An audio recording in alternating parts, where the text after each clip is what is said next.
कुसंगति का परिणाम। किसी किसान के पास एक ऊंट था। वह दिन भर ऊंट से काम लेता, परंतु चारा पानी न देता। रात के समय वह ऊंट को खोल देता। ऊंट गांव के बाहर इधर उधर भटक कर पेड़ों की पत्तियां खाकर अपना पेट भरता। प्रातःकाल शीघ्र ही किसान उसे पकड़कर ले आता। ऊंट दिन भर किसान के खेत में काम करता, उसकी गाड़ी खींचता, परंतु किसान था कि उसकी तनिक भी परवाह न करता था। यूं ही दिन बीत रही थी। एक रात ऊंट की भेंट एक सियार से हुई। सियार ने उससे मित्रता कर ली। वास्तव में सियार जानता था कि बड़े डील डॉल का यह प्राणी भविष्य में उसके काम आ सकता है। इस कारण उसने ऊंट से मित्रता की। ऊंट को धूर्त सियार की वास्तविकता का कुछ भी पता न चला।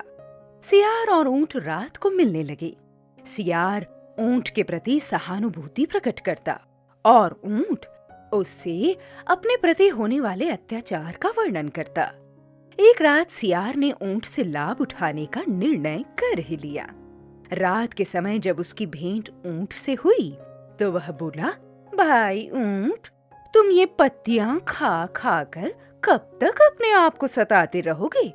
क्या तुम्हें स्वादिष्ट वस्तुएं खाने का शौक नहीं है? ऊंट बोला, भाई सियार, मेरे भाग्य में कहाँ है ये सब वस्तुएं? मुझे तो पत्तियां मिल जाएं, यही बहुत है।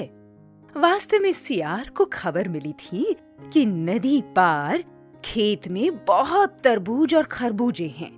वह उन्हें खाना चाहता था, परंतु नदी पार करना उसके वश में न था। ऊंट पर सवारी करके नदी सरलता से पार की जा सकती थी। नहीं नहीं, मैं तुम्हें इस प्रकार दुखी होते नहीं देख सकता। आज मैं तुम्हें दावत दूंगा। नदी पार मेरे मित्र का खेत है। मुझे अपनी पीठ पर बैठाकर नदी के पार चलो। वहां उसने स्वादिष्ट तरबूज और खरबूजे उगाए हैं। ऊंट उसकी बातों में आ गया और उसे अपनी पीठ पर बैठाकर चल दिया। नदी पार जाकर ऊंट ने सियार को अपनी पीठ से उतार दिया। सियार ने उससे कहा कि इन खेतों में वह निर्भय होकर तरबूज और खरबूजे खा सकता है।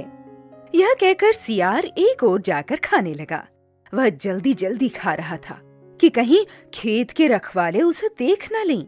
उसने शीघ्र ही अपना पेट भर लिया, परंतु ऊंट अभी भी तरबूज खा रहा था। बड़ा आकार होने से उसे पेट भरने में देर लगती है। जब काफी देर हो गई तो सियार ने सोचा कि यह तो सारी रात खाता ही रहेगा। क्यों न जोर से स्वर निकाल कर रखवालों को जगा दूं?